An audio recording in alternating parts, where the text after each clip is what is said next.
Yeah.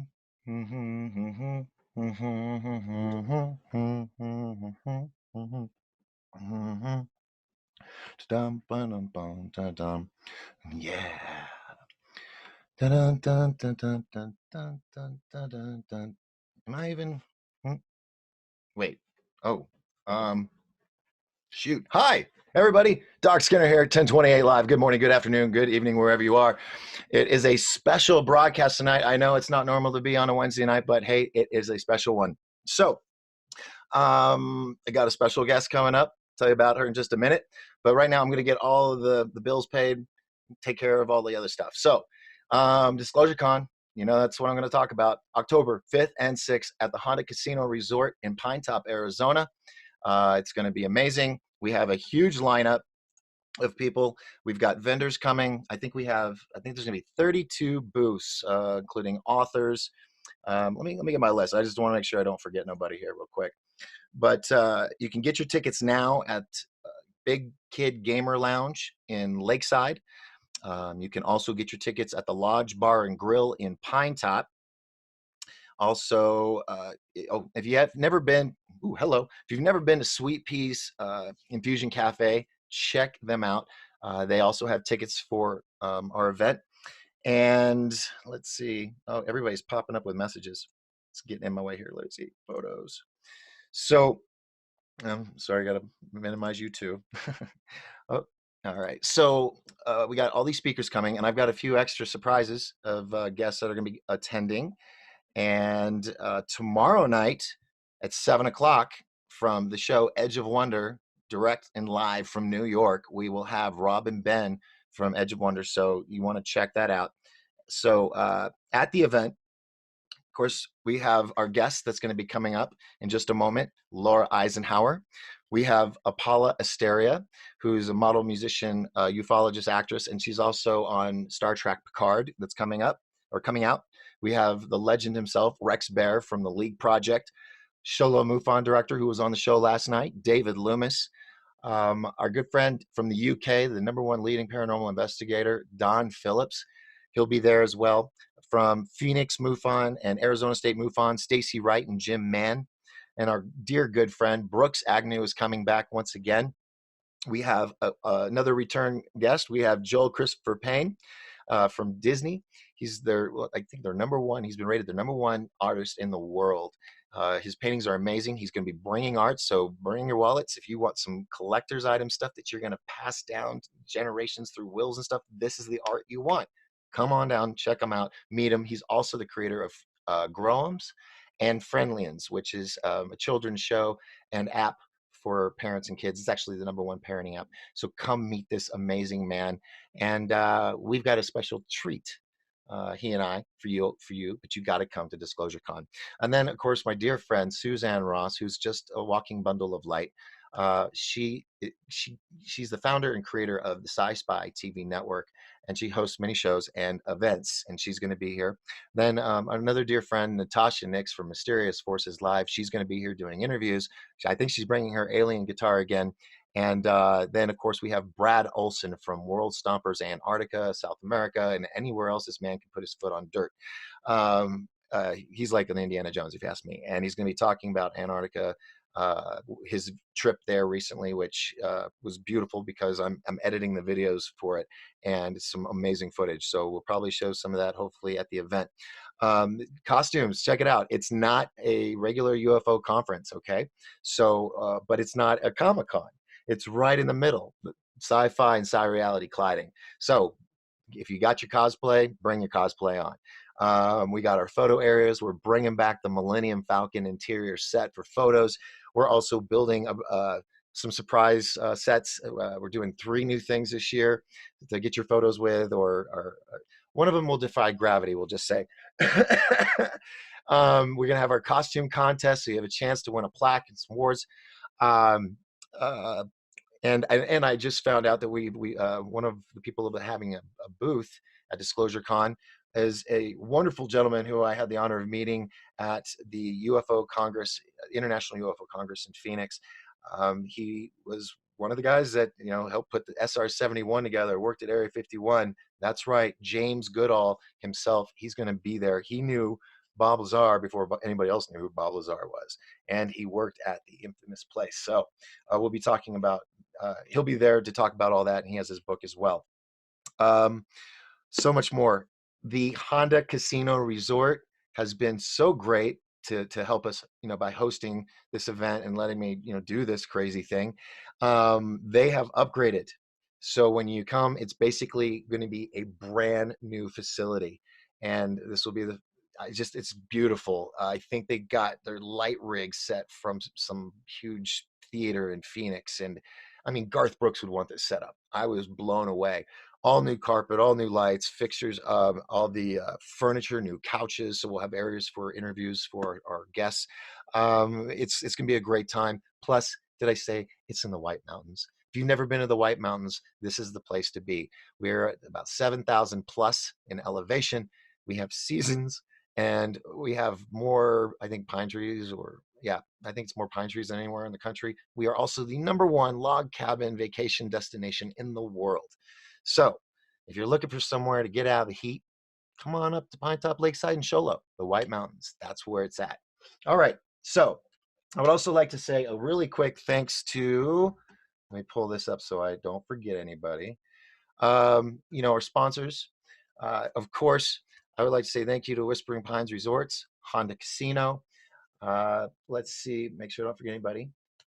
There is a new one that I will be announcing that is just mind-blowing, that will be involved with. You'll find out about it probably tomorrow or the following week, and it's epic. I mean, working with an organization or company, you might say, more of a media company. 32 years they've been in this world, and I'll give you all the details once everything's signed, sealed, and delivered. I would also like to say thanks to Darmar Production, GSD Production. GSD, you know, Jessica Stevens has just been one of the biggest helping. I mean, amazing person. And without her, there probably wouldn't be a Disclosure Con. So when you see her, you give her a hug, shake hands, whatever. I mean, it's, you know, big thanks to her. All right. I also would like to say thanks to Sweet Peas Infusion Cafe. And did I forget anybody? I just don't want to leave anybody out. Karen's Bakery and Postal Plus. All right. I think I got everybody. I'm sure I forgot someone. And no, the Maverick Magazine. Yes. I'd like to say thank you to the Maverick Magazine. They've always been great to us. Been a sponsor every year, helped promote us in their magazine. Thanks to Brad Olson. He was on Richard C. Hoagland's show the other night, and he brought up Disclosure Con. So that's a lot of listeners that got to know. I can't do this on my own. Instead of me doing 100% of my work, if we all do like 1%, we can do this together. This Disclosure Con is beyond me, just an idea in my head. It has become its own thing, and it's all a part of you. So you all make this happen. On that note, get your tickets now. Go online if you can't. Go to one of those locations, disclosurecon.com, www.disclosurecon.com. Okay, you can get your tickets there, see more information, watch the promo video, all that. Whew. I think I just did a telethon. All right, so we're going to wrap that up. I'm going to get rid of this Excel sheet so I can see what's going on. Laura Eisenhower, she's a clairvoyant, tarot, and astrology reader. Laura is a great-granddaughter of the famous Dwight D. Eisenhower, President Dwight D. Eisenhower, and is on a profound mission to complete his legacy and the Magdalene legacy in a way that is unique to her own soul code. It is beyond choice. These two forces connect many dots that are coming into our awareness now more than ever. And Laura reveals the influence of the false matrix and works to conquer the hidden agendas that are affecting our freedom. You can check out her website at cosmicgaia.org.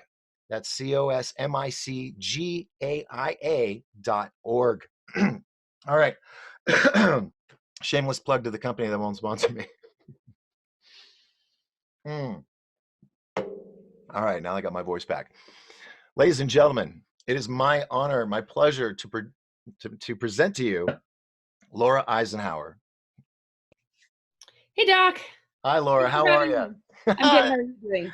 Oh, I'm just ecstatic that you're here with us tonight on this I'm special. I mean, I'm ecstatic. I'm ecstatic. So thank you for doing this, and thank you for participating in Disclosure Con. It means a lot to me. So well. thank Thank you. It means a lot to me to be invited, and I'm really looking forward to it. you. Awesome, awesome. Well, let me. I'm going to close this up real quick and go to the. Let's see. Is this the one that's live? All right. So I'm going to open up so I can get. Oh, turn this down. Wait. Hold on. I want to get to the chat room. So if anybody has any questions, I can check them out. So if I'm looking this direction, please don't think I'm ignoring you or being rude. I'm checking the scroll. Okay. All right. Oh, yeah. Okay. So Laura, if you could just a little bit more about yourself. I know I read the little bio, but anything do you want to express to the people that are watching that may be learning of you for the first time? Yeah. Well, I do day readings. I mostly focus on astrology. I do tarot. I did go to a clairvoyant institute for a couple of years, but I tend to steer more towards just like astrology because it's over the phone and it's not as personal, compared to like being one-on-one with a person where it's a little bit easier to go into the clairvoyant zone.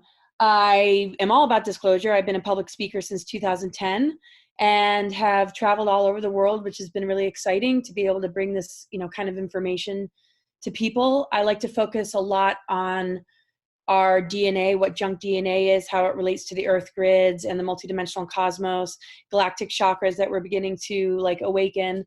And just, yeah, connecting dots is just a really sort of big thing for me. And just one more thing, it's been a mission that I've been aware of since I was a young child, and everything was always around this window period that we're in right now, just some level of preparation or just a lot of information coming into me about what this window period that we're in right now represents.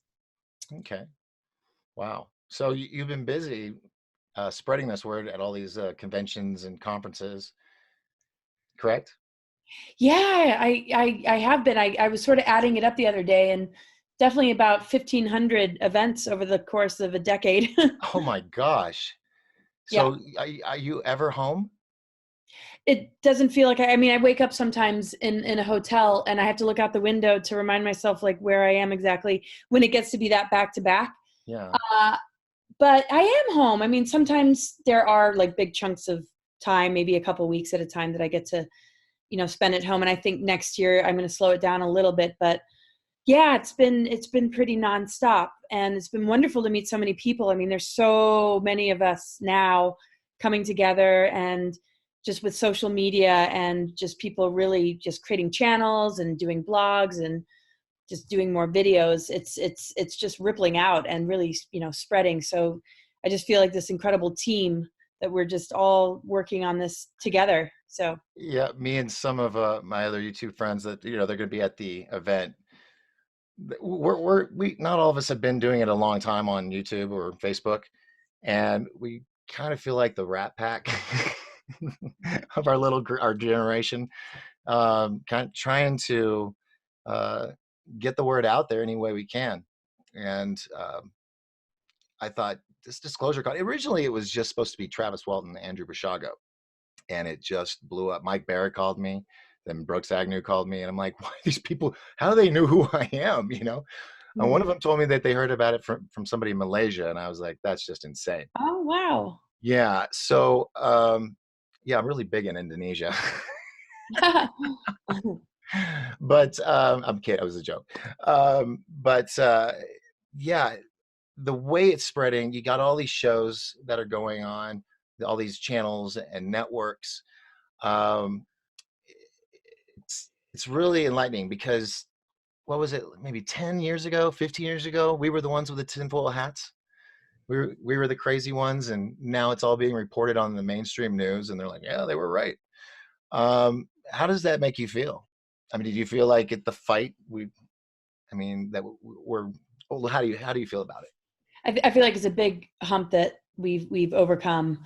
It's not so much a minority anymore. I know the numbers are still small. I know it's a lot for people to process, but I mean, when something happens in the news, there's so much just people picking it apart and doubting the actual like headline, and so just the recognition of fake news is huge in and of itself. And when Epstein supposedly commits suicide, I mean, that was major. People that normally wouldn't even consider conspiracy theories were definitely feeling like something was way off. So I know it's been a lot, especially in the earlier years. I definitely was called super crazy, and definitely a lot was thrown at me. And a lot of the same people that had that reaction initially have come back and apologized. Like, okay, it's starting to make sense now. Yeah. Because there's a lot of different whistleblowers. There's a lot of different testimony between people that don't even know each other that are basically saying, very similar things when it comes to these projects, secret space programs, and abduction scenarios. And something that has been huge for me is that I have so many clients, people that aren't ready to go public, that don't want to go public, that are sharing these things with me. So it's not just, those that are ready to talk about it. I mean, these conversations are going on for people, behind closed doors that are just still processing it. And so what we see and what's out there is very small compared to the amount of individuals that have had contact or been abducted or had some level of, some kind of sighting. And so even just going to, a bus stop or even at the airport, I just find it so easy to strike up conversations with people that maybe on the surface one wouldn't think are open to this kind of thing. And I'm just amazed at how many people I'll just, talk to at an airport or on an airplane or just in a casual way. It's just hard for people at first because they're afraid of what others might say. But once you get across that barrier, I think the numbers are huge as far as how many people are open to this or are experiencing it themselves.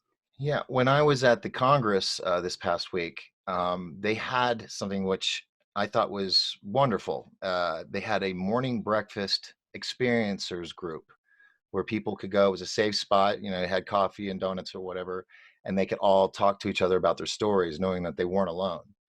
Um, what do you think of that?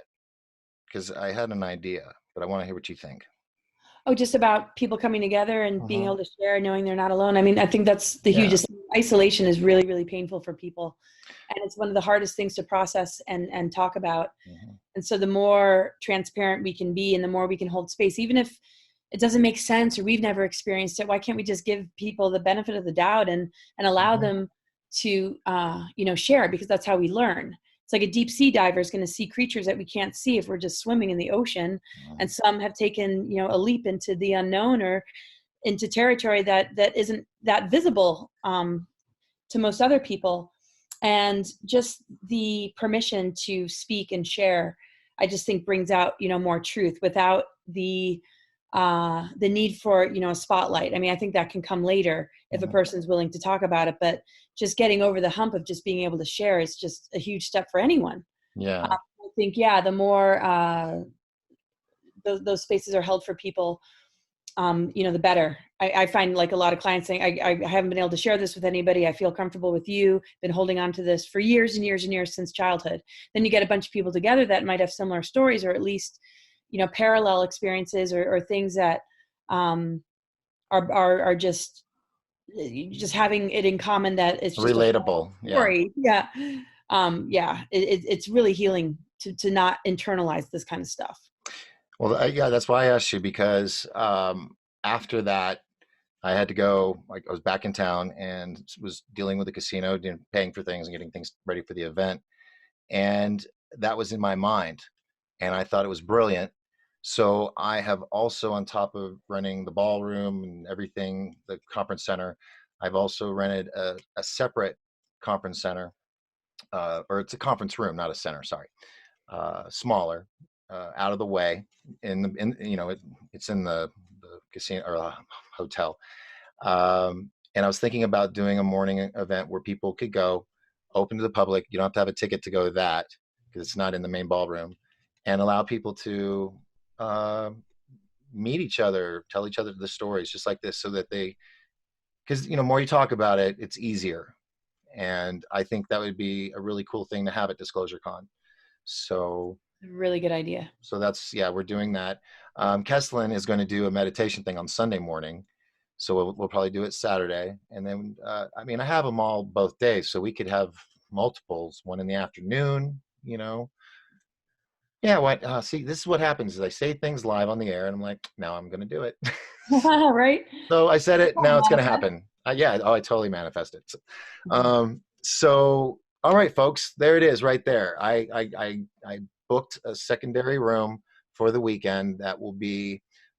I was thinking in case somebody wanted to do a workshop, but I think this would be more important. Maybe we'll do a morning, an afternoon, and a late afternoon um, group sessions if anybody wants to come and tell their story in a safe environment, non-judgmental. Anybody does anything dumb, they're out, you know. So yeah, so that's what's going on. Tell everybody you know, and I'm excited about that. Yeah, I think that'll be a good thing. So all right, now, so you're gonna be at Disclosure Con. Can you give a little elevator pitch, a little taste of what you're going to be talking about? I hope there's a little SSP in there. Definitely, definitely. Yes. I have to look at the schedule to see the amount of time I have blocked. I can't quite remember off the top of my head, but I do know that I can fit quite a lot in, even just in one presentation. And I go into quite a lot of detail about our galactic history, but in the context of how does that relate to our DNA and our full strand capacity, 12 strand and beyond, how that is broken up into different harmonic universes, how it's a replica of our multidimensional, cosmos, and all these different experiences that we've had that have now become scrambled fire codes that one would call junk DNA. And because of the matrix programs and the things that we learn and history being rewritten, we don't tend to ask a lot of questions about our galactic history or even what junk DNA is all about. And so I like to put a lot of attention on that and how that relates to the earth grids, the electric and magnetic energies of the masculine and feminine, and also how it relates to the elements and how the nucleic acids of our DNA connect with the elements. Also the 13th gate, the mother energy, returning in this particular window, and how that relates to things going on astrologically to kind of give it a backup. And so it's just a lot of dot connecting, but it's in a particular context. I focus on exploding planets, a lot of the cataclysms, different races that have sought to control the stargates and manipulate the earth grids and put things in reversal codes to amplify and keep that junk DNA alive, which is basically us in duality and not in unity, and the imbalance of, the masculine and feminine, and just any kind of imbalance when it comes down to like polarity, how we're in a time of polarity integration being super important in order to create an alchemical shift, which brings us from, the carbon-based form into crystalline, and just how that relates to timelines and different agendas that are trying to get in the way, engineering artificial timelines, and how that relates to my Mars recruitment, secret space programs, things that happened after the Second World War and during the Second World War, and of course, way before that, that has led to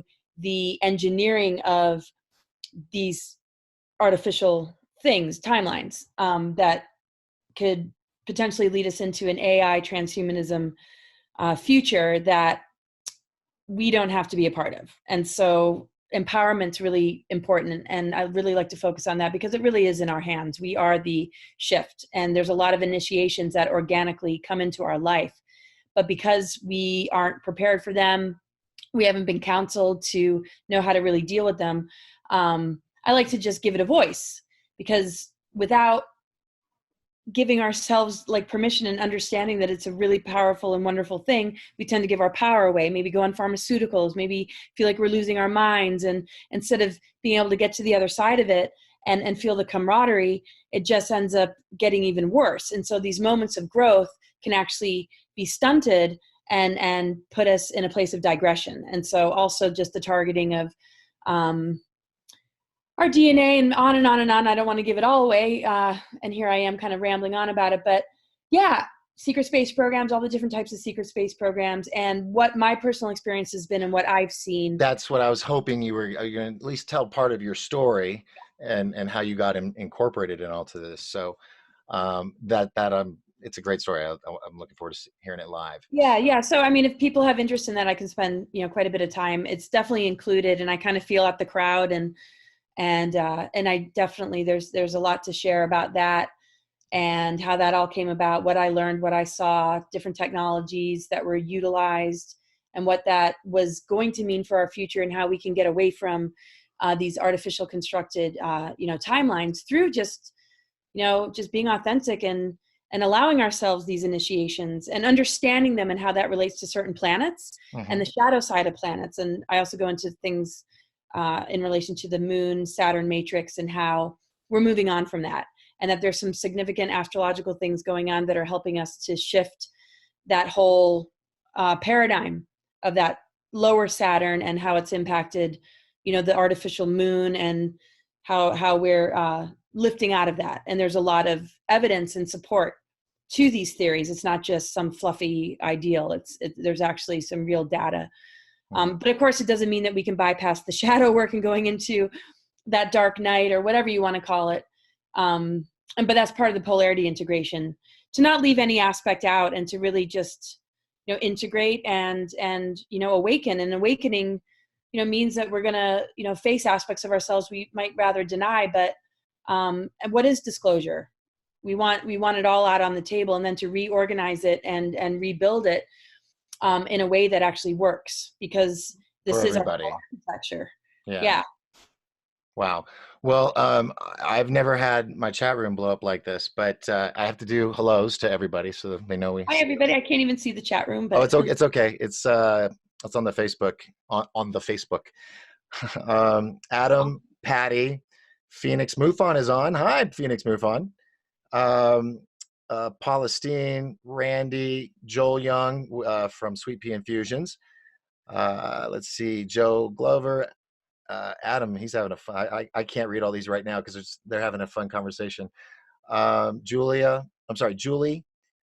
Brandon. Hey, Brandon.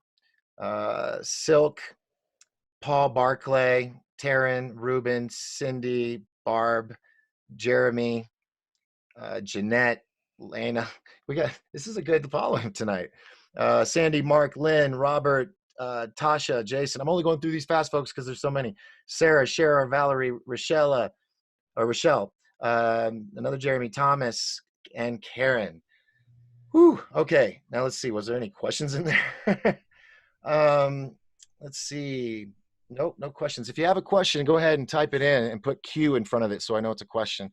And we'll ask Laura Eisenhower. Now, we're only got a little bit. We're going to do about another 20, 25 minutes because she's on the East Coast and it's late there. So.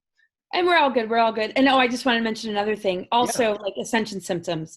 I know people are going through a lot in their physical bodies, emotional, mental bodies, and everything like that. So I touch upon, that sort of thing as well. And the medical part of astrology and how the different signs and planets relate to our organs and, these stargates on Earth. So just wanted to add that while people are coming up with some thoughts and questions. And thank you so much, everybody, for joining us. Yeah. And I hope you'll be out there in Arizona at this event. It's going to be, it just sounds so awesome. Well, it's going to be fun. And you're going to be a cartoon too. I get to be a cartoon. Oh, good. Well, in a comic book, because that's our program book. It's a comic book. Oh, nice. And it'll have your bio and an X and a line. So everybody has to come and say hi to you and get your autograph. And then when they get all the autographs, we put it in a plastic sleeve and it's a collector's item. Wow. Okay, cool. Yeah. Wait till you see your VIP pass. That's sweet.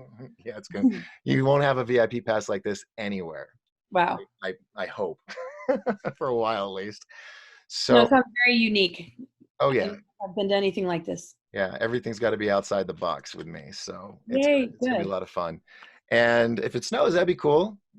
I mean, are you cool with snow? Oh yeah, you're from up north. I have no choice but to be cool with snow. Where I am. I know. And you right always. now I'm in the Adirondack Mountains where I used to live. Same kind of winters as in Montana, 6-month winters. So you always make it look so cozy with all your outfits and your hoodies and stuff, and just like your your trip from China.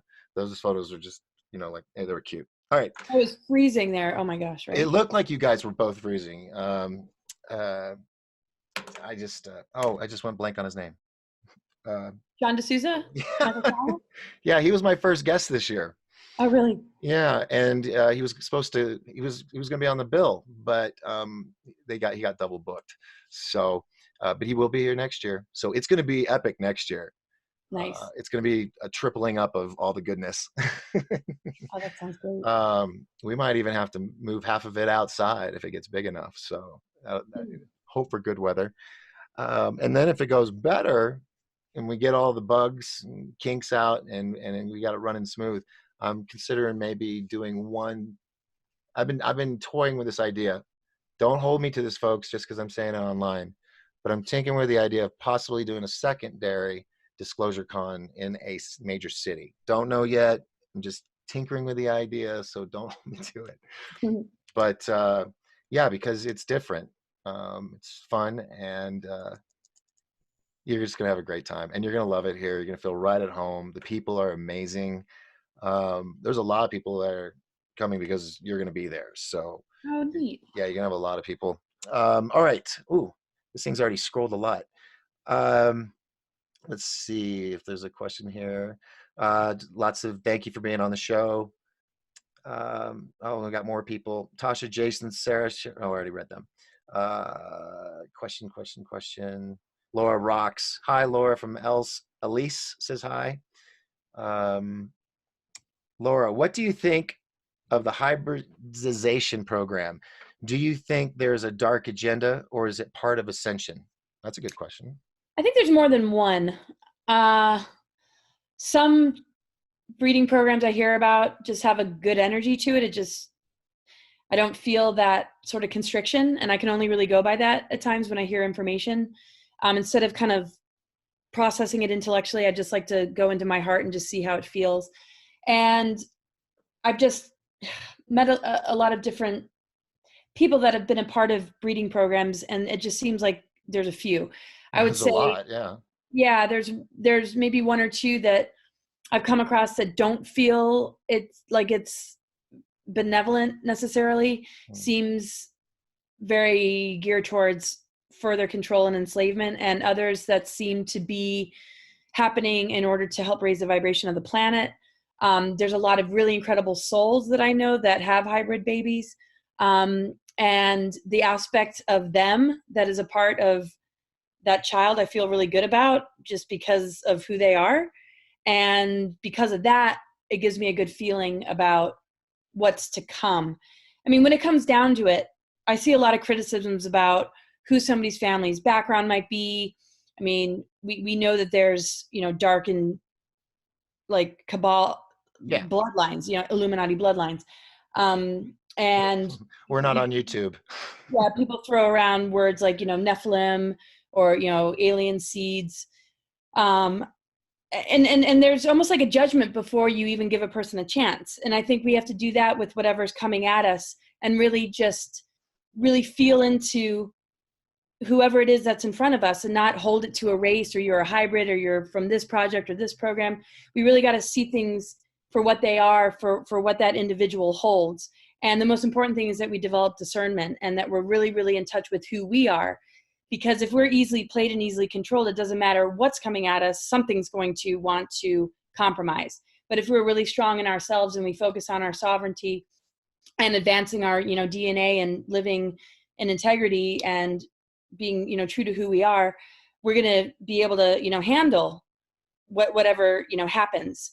And without holding anybody to oh, you're a part of this or you're a part of that family and blah, blah, blah. So therefore you must be this, is just what we've been dealing with the old paradigm when it comes to, race wars or just, any sort of biasness or segregation.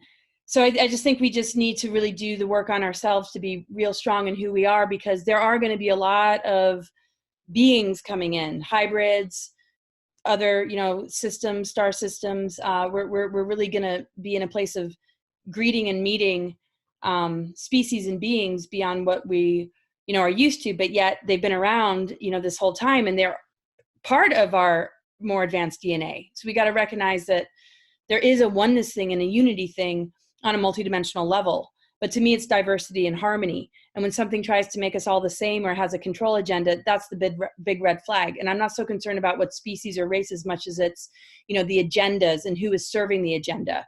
Because very often they'll pull other beings in that have nothing to do with that race because they're just looking for recruits. And that's the same thing with the Nazis and Zionists. It doesn't even matter what your heritage or background is, as long as you're willing to give your power away and serve a dark agenda. None of that even matters at the end of the day. And so we just got to just be prepared. And I know that's a lengthy answer, but I'm not so concerned about those things as, who's serving dark agendas, regardless of what species or race or what anybody looks like. It comes down to that individual soul's choice. unless it's a very hive mind type situation, which we could potentially see. But a lot of these people that have been in these programs are pretty strong and solid spiritual beings. And so that's hopeful for me to see. Excellent. Wow, wow. Great answer. Okay, so let's see the next one we have. Uh, Jeremy says, hi, Laura.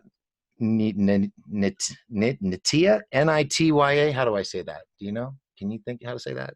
Natia? Nitya. Okay. I hope so. She says she loves the info. Karen says, I did my first bug paper on her grandfather. Bug paper on her grandfather. I think maybe it's big paper. I don't know. Let's see. Question. Here we go. Do you think we will get a new financial system before the bankers are successful with their plan? These are good questions. I do think so. That's from Patricia, by the way. Yeah, I do think so. I can only really, like, without having expectations that are going to crush me, I just feel we're on a really good track, and it can only really move in a positive direction. And I've always really felt that. And so we've had a lot of things thrown at us, a lot of assaults and a lot of doom, gloom, threats breathing down our neck constantly. But I always feel like we have the upper hand and we are always going to claim victory. And that before anything really creates further lockdown or enslavement, we're going to be able to overcome those obstacles. Look at where we are right now. Here's the anniversary of 9/11. A lot of people know about what really took place, and people have really educated themselves. They might not be able to handle everything about disclosure, but I feel like there's enough outrage that we see all around the world when things try and clamp down on humanity's rights and all these injustices taking place. And I just don't see how they can get away with it. People are screaming loud about 5G and lots of information about vaccinations, fluoride in the water, chemtrails. I mean, so I just can't imagine that they can get away with anything anymore.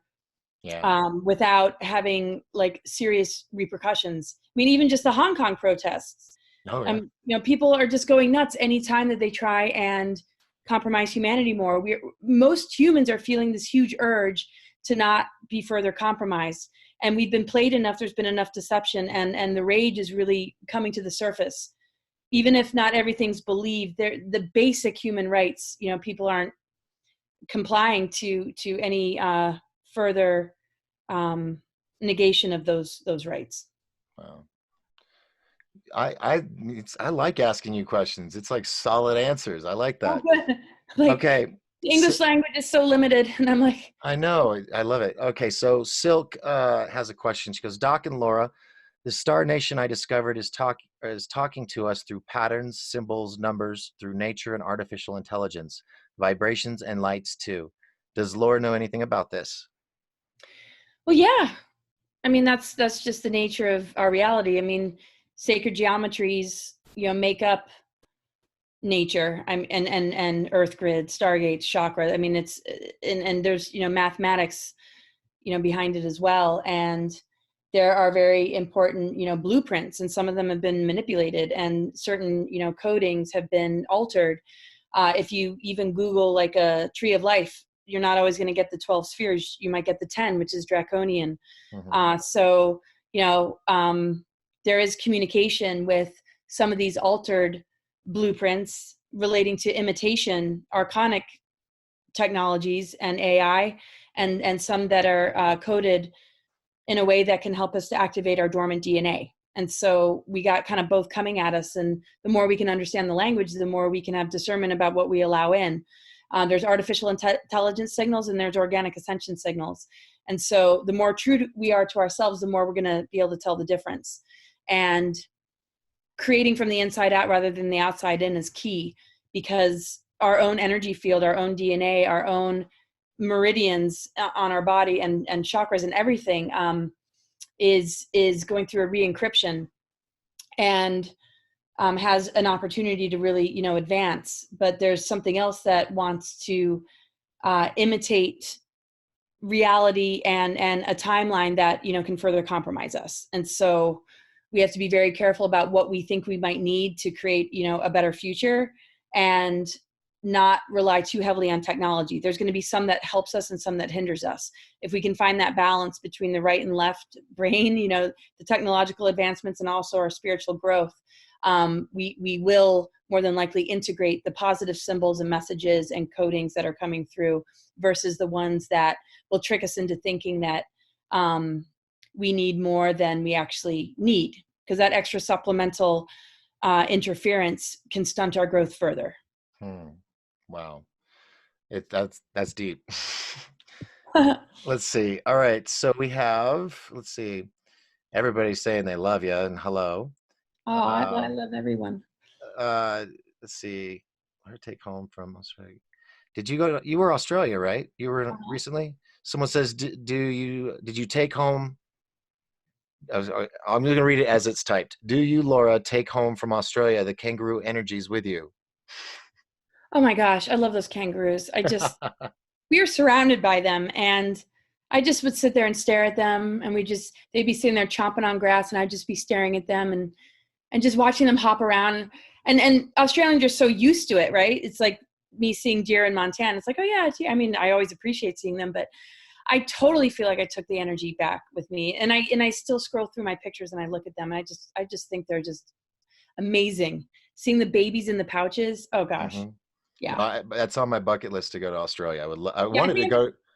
I wanted to go to the University of Sydney when I was in high school, but what was the other thing I was going to say? The energy's with you. Um, yeah, no, it's a beautiful country. You're very lucky you got to go. Was it hot or was it cold? I mean, what time of year were you there?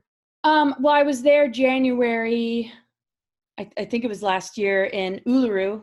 That was super, super hot. And then recently, the last trip was in Healesville, near Melbourne, and it was a lot cooler. It was feeling, more spring and fallish because it's kind of in the in between for them as well. Yeah, it was really a great time of year. Nice. Yeah, it was more chilly. It was more chilly actually. Yeah, Yeah. 60 degrees, 50s.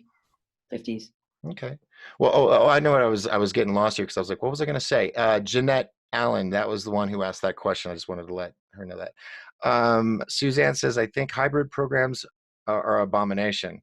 Well, like you said, there's a good side and bad side. You just have to feel it, you know? Yeah, I mean, the thing is, if there's certain things that we can't control or stop at this point. But if we can raise our frequency enough, frequency ripples out. Frequency is contagious. Yeah. Low mind control is contagious, right? So people can be under like a mind control social engineering program, or people can snap out of it. So if we can hold that higher vibration that is beyond mind control, which is beyond even the controls that certain hybridization programs might have, then we have the opportunity to maybe help those souls to break free. And so I just choose to hold that. I don't want to say it's an abomination because I know too many people involved in that, and I don't want them to be carrying this fear or pain or even guilt or concern. It's something that we can't, really stop, and so we can do our best with it by just holding, love. Doesn't mean that we have to join. Doesn't mean we have to give our power away. The most important thing is that we're sovereign and we're whole and we're completely just on track with our own, spiritual path. And from there, we can't go wrong, and we can influence others in a positive way. And that's just the best thing that we can do. Yeah, I think. I was speaking to O'Brien Riley the other day, a friend of mine, and I was trying to explain to her, she was having a bad day. She felt like somebody was just draining her energy. I said, that's like an energy vampire. And the way I explained it was, there's a movie and a book. It's called The Celestine Prophecies. Have you heard of it? Yeah, Have you I seen, read that. have you seen the movie? I haven't seen the movie. No. Oh, it's fantastic. What they do is Cool. they show, remember, well, if you read the book, the new guy that's learning all this, he comes to their sanctuary and he sees one of the girls and tries to be all suave on her, And the way they shot it, from our angle, from the camera, you see his aura and then you see hers, and hers is like retracting and his is like almost engulfing her. And then she gets uncomfortable and says, I gotta go. And it's those energies you're talking about. I strongly believe in that, and that's why I try to always be uplifting and energetic around people. Not get angry, because that multiplies. You get people that are miserable, like they say, misery loves company. They're so miserable, they got to make sure that you're not happy, because that's not fair. So you got to be miserable too. And so it's that energy that they're taking, or not, and not giving. Am I on the right track with this belief? Absolutely. Yeah. And it's just like in anything. I don't want to be a person that creates further division, conflict, duality, and separation. There are disturbing things, and there are things that absolutely and totally trigger me. But I want to seek the higher road. I want to be a person that can influence it for the better. And if I can't, then we deserve to have boundaries. We can have boundaries. If we're not in agreement to something, we don't have to consent to it.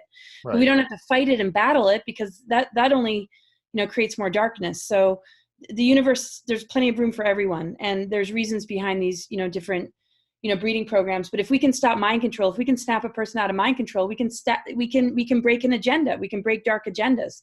But we can't be the food source for these beings. There wouldn't be a dark agenda unless there was something they could feed upon. So our job is to not be easily fed upon, and to protect our space, and to raise our vibration. It doesn't mean that we have to be all love and light. We can have our concerns and opinions, but I think there's just a better way to approach it in order to create harmony and camaraderie instead of separation. And I still see that. I mean, some of the comments being shared with me, being a very well-intentioned person that does everything I can to be in service. Well, I'm not perfect, but having a lot of criticisms thrown at me, it's just like, why don't we just put that attention on busting the crimes against humanity instead of going against each other? And so even in a very high vibration community where a lot of us are trying to do a lot of work, we see this. So it's pretty scary to think what's down the road if we can't figure it out, when we're all just kind of like coming to terms with what's happened, what secrecy we've survived, and what traumas we've survived, that we can't even be decent with each other. We better figure that out, because there's a lot to come that's going to be hard. I think it's a lot. It has to deal with insecurity and social cognitive dissonance. They haven't woken up yet, and they're hearing this. And you get some people that are on fire about this. They're new, and they'll pound people over the head because I just saw it's what it is. What is, and then that scares those people off, and then they become closed-minded, and they're just like, no. I remember Harold. He was a crazy freak. Those people are tinfoil wearing hat people. I think if people can listen to others and put their insecurities and cognitive distance aside and go, okay, this is this person's perspective. Why is it that we have to tear everything down to the words and analyze? I mean, that's what all news is now, is they have the commentators. Okay, someone spoke for 5 minutes. The commentator with 4 or 5 people at a table is an hour long. How can you, why is it that we feel we have to do that? As a society, why can't people just talk to each other and go, okay? Yeah, I think we're required. Things have been so externalized. Our self-worth has been very programmed by, this is how it should look and this is how it should sound. And so when we're breaking through all that and pushing the envelope a little bit and finding ourselves, that process of inner work sometimes gets projected outwardly. And so the uncomfortableness that people run into within themselves is very, very hard to maybe have humility towards, because it looks maybe weak when actually that's a lie, that's an illusion. And so it just gets cast on other people when, really we're just spending a lot of time externalizing our own inner work, but not being fully aware of the need to do inner work because we're looking outside ourselves for answers. So it just becomes sort of lost in translation and just becomes like, super, crazy. And so there's an art to it, and it's all a work in progress, and we just need to be patient with each other, take a deep breath, step back, hold ourselves accountable when it's important to apologize for being out of line, and, just do our best to, have integrity and be compassionate and patient, and, also put ourselves in each other's shoes, and just, I don't know. No, I just want to treat others the way I'd want to be treated. And I'm the first to apologize when I feel out of line. And if there's something I missed, just a gentle reminder, without this kind of scolding, condescending authority figure would be nice. Yeah. Just kind of like, I'm really sensitive. You could word it a little differently. Then it's like, oh my gosh, I'm so sorry. Instead of, we could just be a little bit more gentle. I don't know. It's definitely a work in progress, because mind control affects behavior. And so when we see the power struggle between masculine and feminine, let alone within circles of men and circles of women, and, I mean, this is the stuff that we need to heal the most, is how we all get along. Unity consciousness has been targeted. So it's not a waste of our time to try and master the art of relating and communicating. And sometimes it just seems like a roll your eyes kind of thing. But if we all, took the time to really give it the attention it deserves, I think that's the real work that needs to be done in order to protect us from archons and dark agendas, because we create the loose in each other. If we're triggering each other, if we're causing fear, if we're judging one another, if we're throwing stones, we actually create panic and triggers and fear. And then we're actually Our vibration is enabling these off. beings to feed on each other. If we're not nice to each other, we're creating the loose. We're pulling it out of one another if we're not being more gentle. I mean, I don't know. You know what I mean? Yeah. And for anybody that came in the middle of this, when she means aliens eating us, it's like the energy, right? But yeah, solutions. Energy. Yeah, creating negative energy. So if we're treating each other with disrespect, and that causes a person to go into fear or some sort of anxiety, we don't know their story. We don't know their traumas. We got to be really kind to one another, because when we trigger each other, it creates an opening and an invitation for an entity to come in and start to, feed. And just the arrogant attitude or the condescending attitude or the self-righteous attitude, something's feeding on or trying to, instigate. So we got to protect our fields and just really be in our heart and be gentle and kind. I just can't say that enough. And if we if we put our foot in our mouth, if we mess up on that, we can simply say sorry, and it goes a long way. And I think people feel that by admitting you're wrong or saying you're sorry is a form of weakness. It's a form of strength of character. Oh no. Oh, there you are. You were just so still, I thought it froze up. Oh no, somebody's texting me making sure I'm okay. Oh, okay, yeah. I'm okay. Right. Okay. Everything's good. I'm alive. Let's see here. Any questions? I'm going to read some of these first. Okay. Laura, this is from Josh. Laura, do you believe that we are hybrids? Modern science says RH is a mutation. I guess the RH blood sign. And then Blavatsky and others have beliefs in the Atlantean Aryan progression into what we are now. Love listening to you, Josh. Well, thanks, Josh. I mean, we all are hybrids to a certain degree. I mean, there is the RH negative, which has been associated with, beings coming in, maybe Anunnaki, Nephilim even.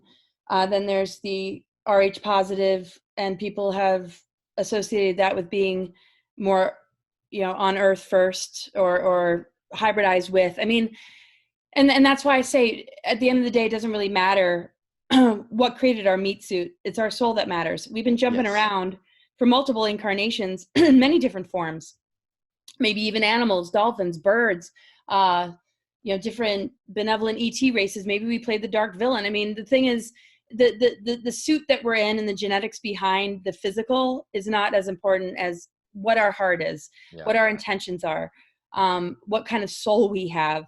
And so I don't really pay too much attention to the rest, because this is actually a very old paradigm issue, which is what has created wars. The whole concept of chosen ones and genocide and Holocaust, wiping out certain races, even indigenous cultures, because the indigenous ones were a threat because potentially they're more, more advanced. And so there's been a lot of hybridization in our galactic history, starting from a long time ago. I mean, we were 12 strand and beyond in the Lyra system. How the heck did we end up down here? Hybridization, manipulation of incarnate consciousness, mind control, tinkering with our DNA. So none of us are really representing the most stellar expression of ourselves on a physical level. Right. So that to me is not a priority to try and solve, as much as cultivation of our soul development, recognizing that we're here for soul development and spiritual development. And we can advance this meat suit that we are, born into, whether it's hybridized, whether, it's been implanted with, all sorts of chips or whatever. we all have a chance to advance ourselves and connect with the 0 point unified field. And what that does to our physical is incredibly different than where we are right now. And the journey that we can go on and how we can, shift this physical vessel based on what's dormant, regardless of hybridization or anything else, is available to all. What's dormant is not destroyed. There might be genetic damage because of hybridization, but what's dormant and what's available can correct all of that. Because in this window period of ascension, the opportunity for this to take place is like no other time in history, because the galactic core of Andromeda and Milky Way are one again. Our galactic chakras are able to activate.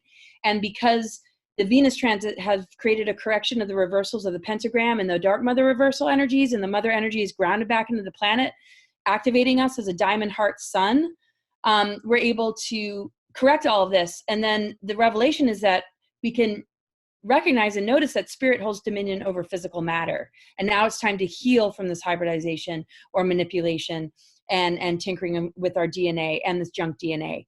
So none of it really matters if we can just go with the flow of what nature is presenting to us, because this is a cosmic and earthly event. Ascension is organic. It's like the blossoming of a flower. And the only issue is with some of these things that have taken place in our history is if it keeps us locked into the AI and the level of manipulation that can connect into part of our hybrid, part of the hybrid thing. And that's what happened with the Illuminati. Their reptilian DNA is what's being targeted. But the reason it's being targeted is through multi-generational mind control and trauma-based mind control. Mm-hmm. And so these people aren't in possession of themselves. And, if it was easy to just control them, there would be no trauma. But they have to use trauma, and they traumatize humans as well. To split them, to access that part of our DNA that's reptilian. We all have reptilian. But the trauma is what fractures us and keeps us from being able to access our higher self. And that's what we need to correct, and what we need to heal from is reintegrating that in order to overcome this level of assault and attack. Wow. I am so stoked to see what you're going to talk about on stage. We're at an hour, but I want to say hello real quick to the people that jumped on: Elisa O'Brien, Stacy, Rick, Michael, Tatiana, and Desiree, Scott, Amanda, and Chris. And then we had there was a lot of conversation going on in the chat room. But don't feel like you have to rush off. I mean, we'll get off soon, but I mean, I'm not. I'm here. Okay. All right. Okay. O'Brien Riley said meat suit. I like that. I'm going to use it. Yeah. Skin suit, meat suit. I didn't come up with that word, meat suit, but I mean, I don't know. Yeah. This flesh thing. I used to call this a biomechanical machine. I like that. Yeah. So yeah. Put that in the next book and just Doc Skinner next to it. Right. Yeah, I mean, it's a container. It's a container. So that container can be filled with, the mind control, the manipulation, the things that keep us limited and in a dumbed down DNA state, or it can be a container that we can thrive in, and advance. And we have the free will to advance it, but we have to make the right choices. We have to have discernment. We have to see the games that are being played, and it particularly was targeting us through media, through the television, through politics and religions and different things like that. Not to say that it's all negative. There's a lot of well-intentioned individuals and a lot of positive messages, but you got to read between the lines, because most of it just really wants to keep us in a state. So hybridization to me doesn't matter as much as being able to turn off the things that are coming in and keeping us in just a small portion of the fullness of all that we are, because we have more potential than we can imagine. It's like we haven't even begun yet. I mean, we're functioning at like 2 to 3 strand DNA level in a 3D program, when this is a 13-dimensional monadic Earth core that is taking us to levels of ourselves that we haven't experienced for a while. So it's almost like something's opening the zoo gate and is saying you can go back to your natural habitat now. But we're all so used to being born into captivity that we think it's crazy to even think that we could venture out of the gate. Yeah, I actually discussed this with David Loomis last night about how small towns are disappearing because of social, not depopulation, manipulation. through mind control, as well as, taking exits and entrances off of highways to small towns, and then they become those ghost towns you see on the side of the road. Now you have all these people moving to the city. Now they're getting accustomed to city life, having everything at the drop of a hat, a phone call, food delivered, whatever. Then when the crap hits the fan, they're stuck in a literally prison city. And all the people that were taking care of them, the trucks aren't going to be moving, so no groceries, all that. They're all going to panic, and it's going to be Mad Max in these cities. Um, it's called social something. Social engineering. Thank you very much. That's what I'm talking about. Yeah. And it's created a dependency of and also a entitlement that, well, the gas station's right there, the grocery store, everything's right here. I got everything until the power goes out. And then the trucks don't run because they can't pump the gas. We know the scenario. But that's one reason why I came to the mountain. I had to get out of the city. When that goes down, I don't want to be a part of it. So, yeah. Yeah. But enough people getting over sort of the mind control or having their creative channels infected by the propaganda or the different things that are sort of guiding us down that path. To me, like the earth responds to us when we purify our inner elements. And that's when we start to see just this shift into higher earth energies. Same thing with just, the matrix and the governments and how they run humanity.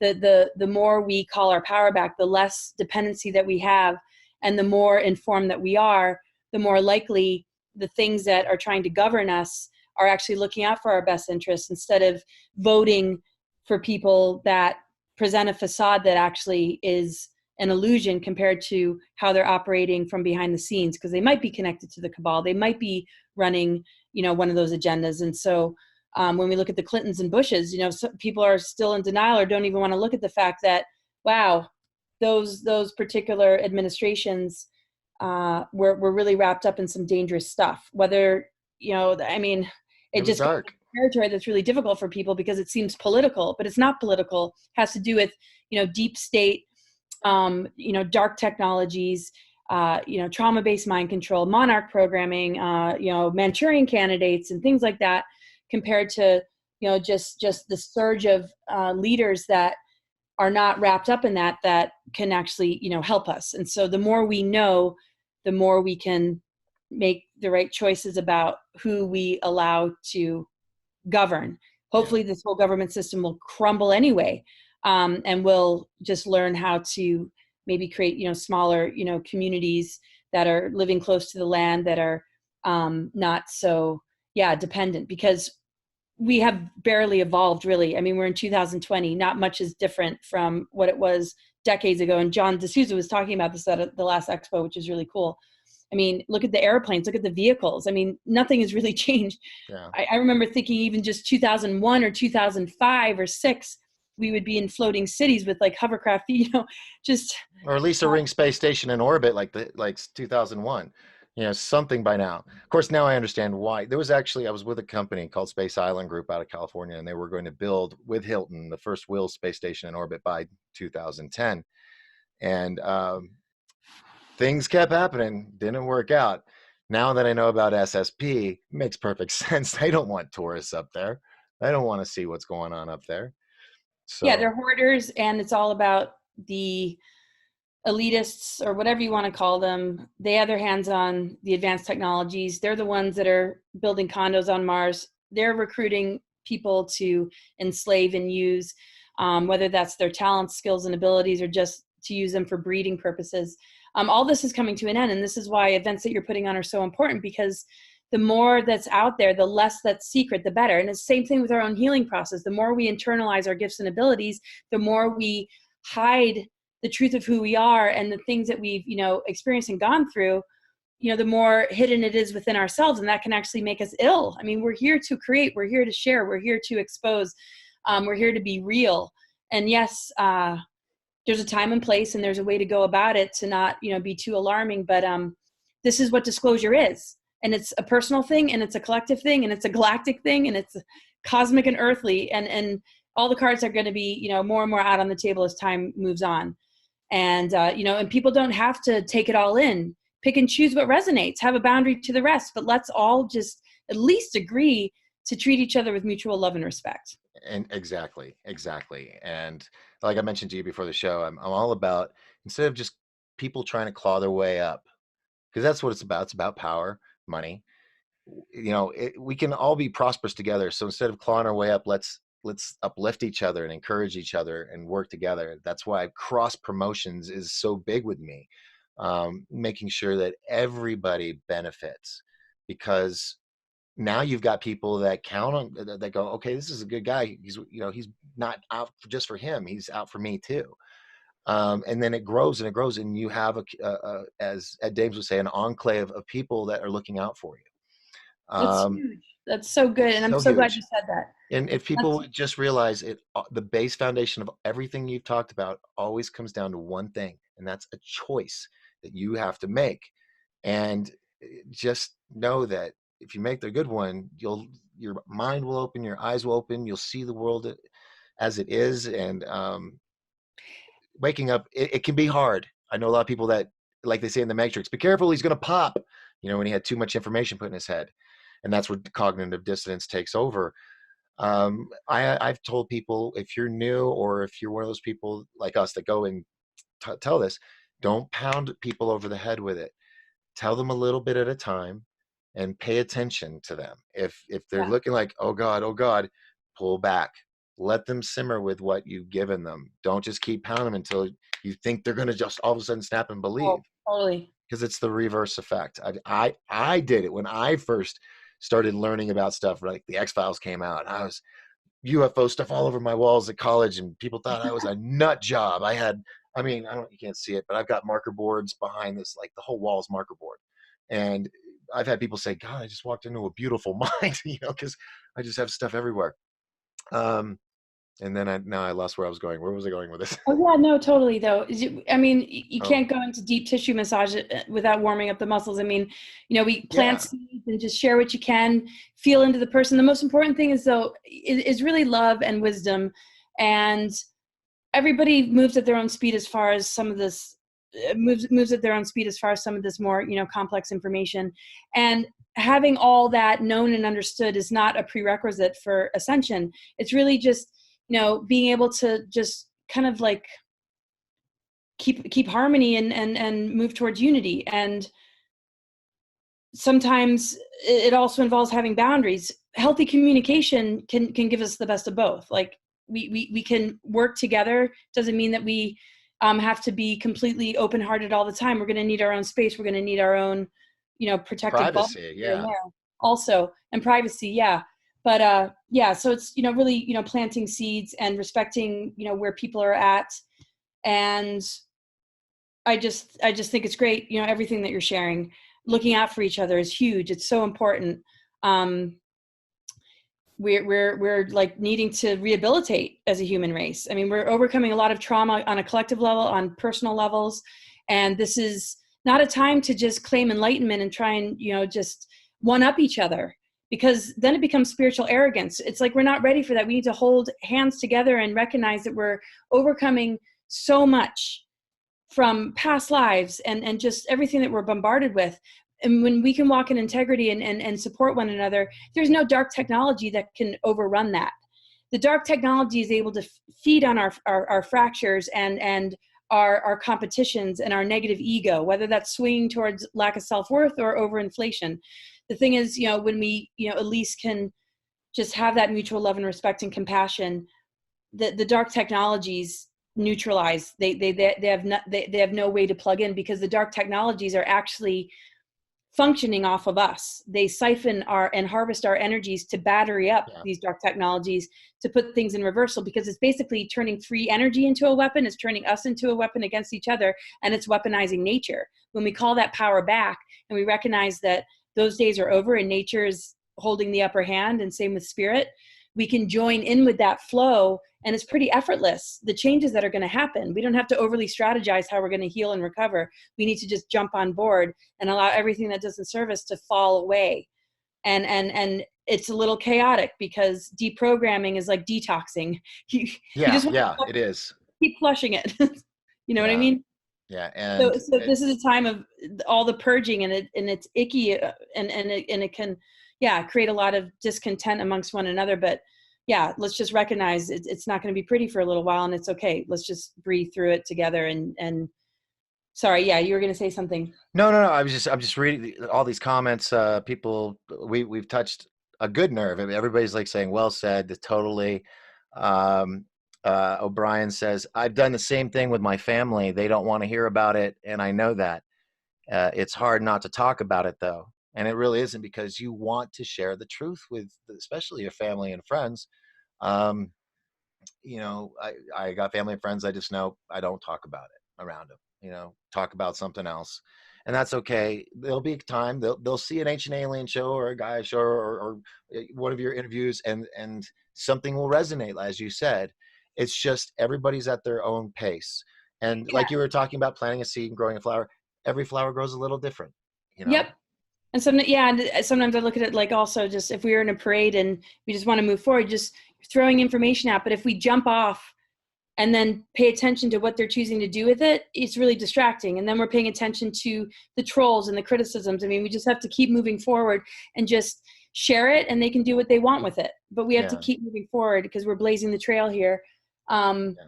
and yeah, they'll get there when it's time. And as an astrologer, I mean, I could see in people's charts that there's events that people manifest in their lives for when they're really ready, Mm-hmm. and certain transits and certain things will take place, and when that time is up for them to really be able to step into it, it'll happen, and you can't really be forced. I mean, it's a pretty organic process. The most important thing is we protect each other from the AI stuff, and the best way to do that is to hold a loving vibe even with people that aren't willing to understand. And that's why it's great that you said that. Sometimes it just means changing the subject. You planted a seed. It'll stand out to them when they maybe see a billboard or an event, advertised on a bulletin board, at a coffee shop. Just that seed is enough. Yeah. And then move Synchronicity on will with take. energy. Yeah, synchronicity will take over, and things will happen. Numbers will pop up and they'll start noticing it. And they'll be like, well, if that happens, what about this? And questions, you plant the seed and then wait for them to come back, because it's going to be on their time. And that's the hardest thing, because you want them to know now before, of course, 2012, everybody's like, you got to know before 2012, or, Right. or even 1999 when we had the Y2K. You got to do, because, I mean, Oh, I know. I was right there with you. I mean, totally like that. Just like, yeah, I mean, I was worried, and all because of a digit.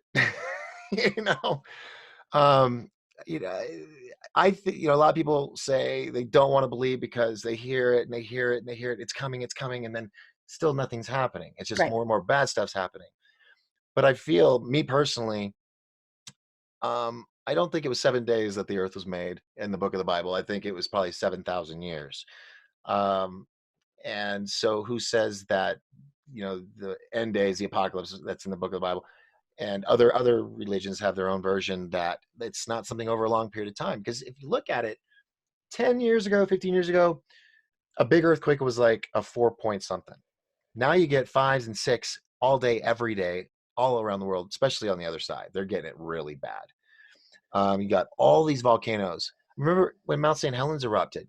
That made worldwide news coverage. Everybody went to Oregon and Washington to report on it.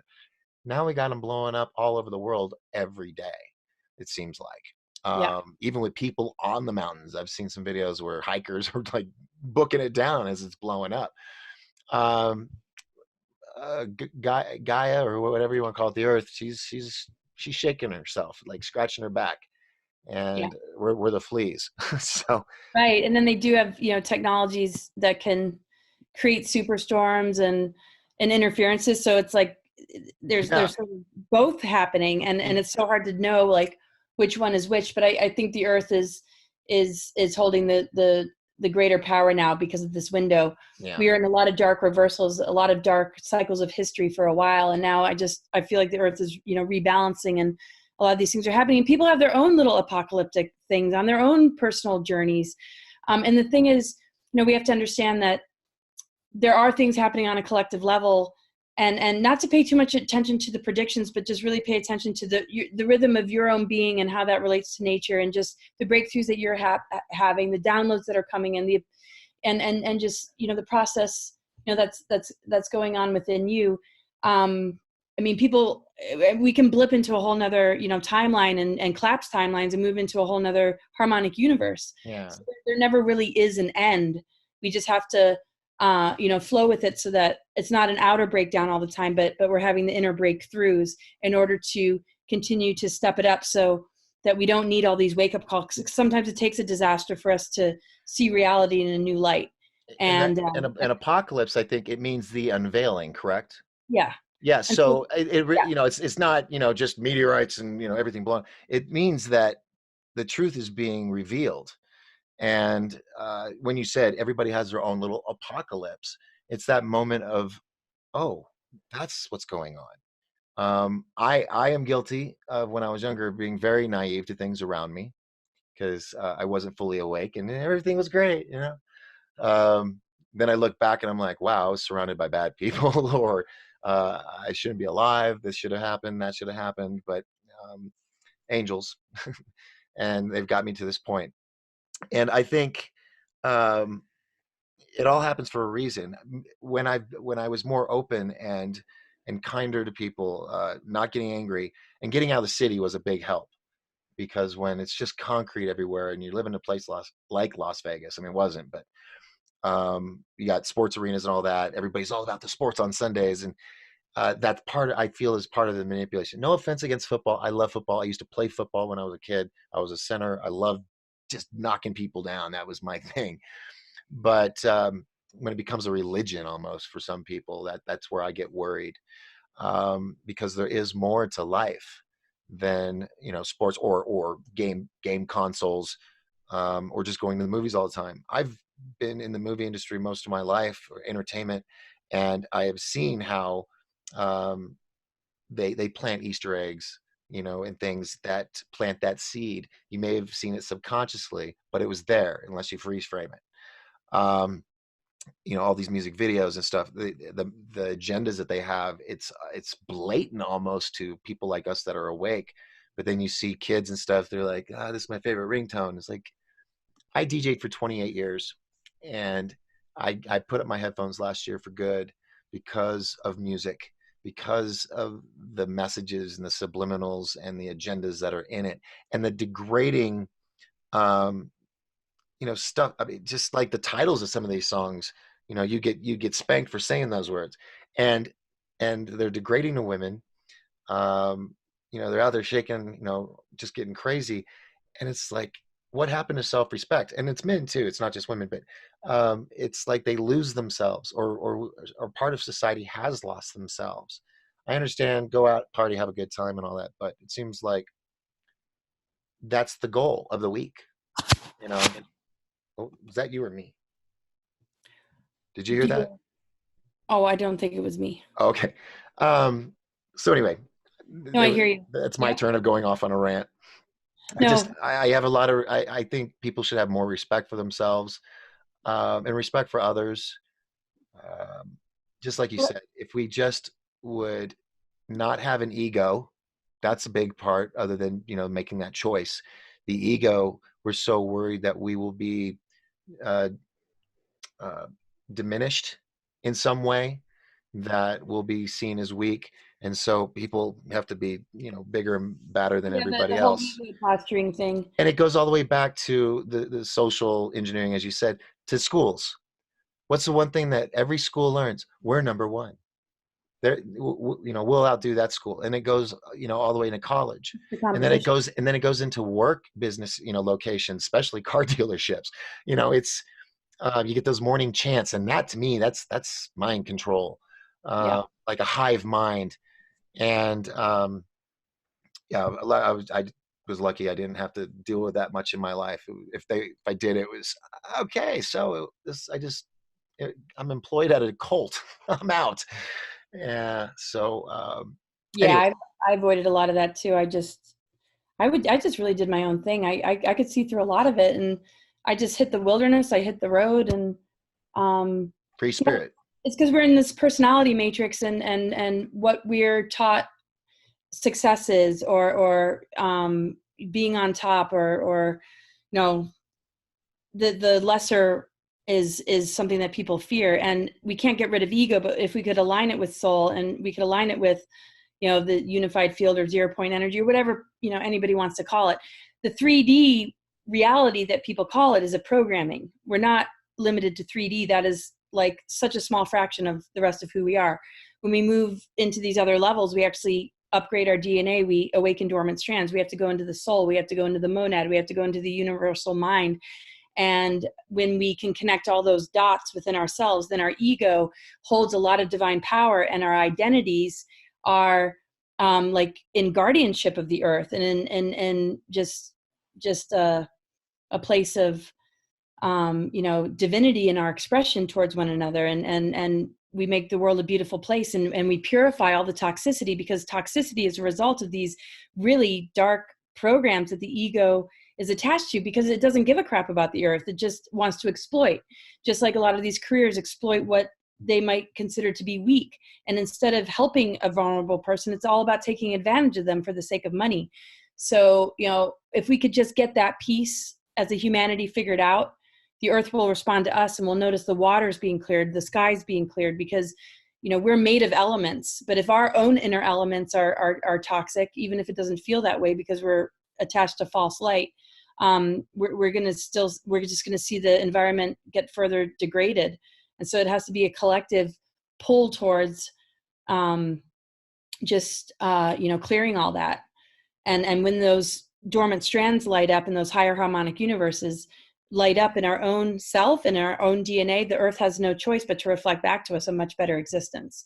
But as long as we stay in this 3D thing in competition, somebody's always going to win, somebody's always going to lose. The earth is never going to be able to really be a pure place, because that level of duality and competition is always going to have that place of pain and suffering for those that just couldn't make the grade. And we got to take care of each other, make sure that everybody's fed and clothed, not because they weren't able to get a successful job or a good education. Who gives a crap?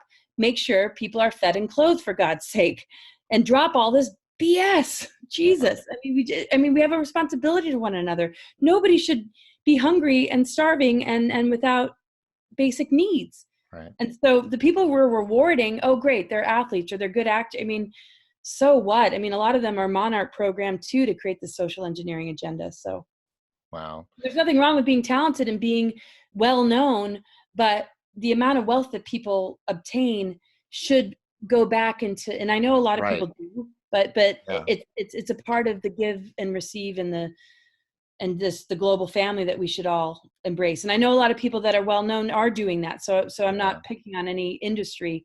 It's just, I hope that spreads and more people do that. Well, But I know we should probably close soon, but anyway. Yeah. Well, one of the reasons why I do what I do is hopefully I'll make enough money that I can survive, live comfortably. But I want to take anything left over and provide it to Operation Underground Railroad, because that is the biggest thing in my life. I was abducted when I was 3, so um, I'm just passionate about it. Anything I can do to protect kids or women, and so hopefully, if 1 million people show up at Disclosure Con, a big chunk of that will be going to Tim over at Operation Underground Railroad, so he can rescue some children. So I'm right here with you on that. yeah. Yeah. Well, real quick, Ma Antar, he came on. A lot of compliments about you. Someone said the ego will lie to you. Stay true to how your body feels. Heart never lies. Serena joined. Timothy is on board with us. Victoria, Amelia, Elbert, ELB, Elbert, Stormy, Jessica, Shelley, Muniz. Oh my God, they just keep coming. You are popular. You're very popular. Let's see. Any questions? A lot of just, hey. Yeah. All right. So if you would like to meet Laura and listen to her do her lecture, it'll be at DisclosureCon October 5th and 6th at the Hon-Dah Casino Resort in Pinetop, Arizona. If you don't have your tickets, get them now online. Go to disclosurecon.com, or if you're on the mountain, you can go to Big Kid Gamer Lounge to get your tickets, or to Sweet Peas Infusion Cafe in Lakeside, or the Lodge Bar and Grill in Pinetop. Did I forget one? I think I forgot one. Or if you see me around, I might have some too. So get those now. Also, if you want to really get the full package, get the VIP package. You get in an hour early both days. You get something I'm working on right now, a little something. You get access to the VIP party at the Legendary Lodge Bar and Grill Saturday night, which will be a lot of fun. If you want to wear your costumes, go ahead. I think Paula Asteria asked if she could wear her Barbarella latex outfit. I was like, sure, why not? So it'll be a lot of fun, costume contest. Then Sunday night, if you have a VIP pass, you get access to the in private VIP fireside chat with all of our speakers, where you can. It's more intimate. It's a lot of fun. We pulled out a guitar and we all started singing last year. It was good times. So other than that, Laura, I thank you so much for taking the time. I know it's almost midnight where you're at, so we're gonna call it that. And it's almost midnight there, right? 9 to, oh yeah, almost. Oh, and I just want to say one thing. My Yes. website, cosmicgaia.org, if people want to sign up for my podcast, I do podcasts, and I also do a call-in astro radio show. You can get me your data, and when you call in, I already have it. You just give me your name, and I can answer questions. And if you notice my calendar is full, subscribers, I work with them to get them in sooner than what's on my calendar, and it's a lot more personable. So if anybody's interested in that, and I can't thank you enough, Doc, and it's so nice to get to know you more. Yeah. And you just have such a wonderful heart and soul, and I'm just so appreciative of all that you're doing. And thank you again for inviting me to your event and having me on tonight. And everybody who joined us, thank you so much. Awesome. Well, thank you too, and thank you to everybody that's been on. I know I didn't get to read everybody's statements. There was so many of them. I know a lot of you had a little conversations on here. That's really awesome. I'm all about interaction with the show. So thank you. Without all of you, it'd just be me and Laura having a chat. So, all right. Well, I'm going to look for the off button because it's always two buttons and I get confused. So, Laura, thank you so much. I'll give you a call here in a minute just to wrap it up, and we'll talk about scheduling and stuff for you and how much time you need. So other than that, folks, thank you for watching 1028 Live on this special edition. I'm Doc Skinner. That was Laura Eisenhower, and Lord willing. Oh, no, tomorrow. I will see you all tomorrow night. I'm not used to doing 3 days in a row. Tomorrow night, are you ready for this? Edge of Wonders, Ben Chasteen and Robert Counts will be here live, and they will be answering questions. So if you don't know who they are, YouTube, Edge of Wonder. Okay. And I think they got edgeofwonder.com or .tv. Check that out as well. They also have a Patreon page. These guys are amazing. They've blown up, I think, in the past 2 years that they've been online. They've been doing amazing shows with Laura and David Wilcox and Corey Good and many others. They will be here live. And I'm going to tell them to bring some shirts too, because I know they got some really cool shirts, and they'll probably have some Nerf guns. So anyway, all right. So thank you again. I'm done. Oof, this was a good lengthy show. I hope you all enjoyed it. Please leave comments, like, share, tell your friends, and I will see you all tomorrow night with Rob and Ben from Edge of Wonder. Good night, everybody. Doc Skinner. I'm out after I find the second button. Hold on, here it is.